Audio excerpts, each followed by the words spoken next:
پہلے one day match میں پاکستان سے شکست جنوبی افریقہ کے کپتان نے بنیادی وجہ بتا دی۔ انہوں نے کیا وجہ بتائی ہے آج کے زیر نظر ویڈیو میں آپ بھائیوں کو اسی بارے میں بتائیں گے، مگر مزید تفصیلات کی طرف بڑھنے سے پہلے اس ویڈیو کو لائک کریں اور کمنٹ سیکشن میں آپ بھائی مجھے اتنا ضرور بتا دیں کہ پاکستان کرکٹ ٹیم کی جیت کی اصل وجہ کیا تھی۔ اس حوالے سے کمنٹ سیکشن آپ کے کمنٹس کا منتظر رہے گا۔ جنوبی افریقہ کے کپتان ٹمبا باؤما نے کہا ہے کہ پاور پلے میں اچھی بیٹنگ نہ کر سکنے اور وکٹیں گنوانے کی وجہ سے میچ میں شکست کا سامنا کرنا پڑا۔ ٹمبا باؤما کا کہنا تھا کہ ہم نے پاور پلے میں بڑی شاٹ کھیلے جس کا نقصان ہوا۔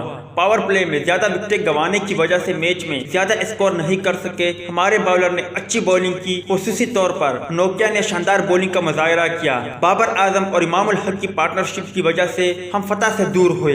ہمیں اپنے خامیوں پر قابو پا کر اپنے پلانس کے مطابق کرکٹ کھیلنے کی ضرورت ہے۔ یاد رہے کہ جنوبی افریقہ کے خلاف پہلے ODI میچ میں بابر اعظم نے انتہائی شاندار بلے بازی کا مظاہرہ کرتے ہوئے شاندار سنچری بنائی، جبکہ اس کے علاوہ امام الحق نے بھی 70 رن بنائے، جبکہ دیگر بلے بازوں میں محمد رضوان اور شاداب خان کی ذمہ دارانہ بیٹنگ کی بدولت پاکستان کرکٹ ٹیم نے شاندار کامیابی حاصل کی اور یہ سیریز میں 1-0 کی برتری بھی حاصل ہو گئی ہے۔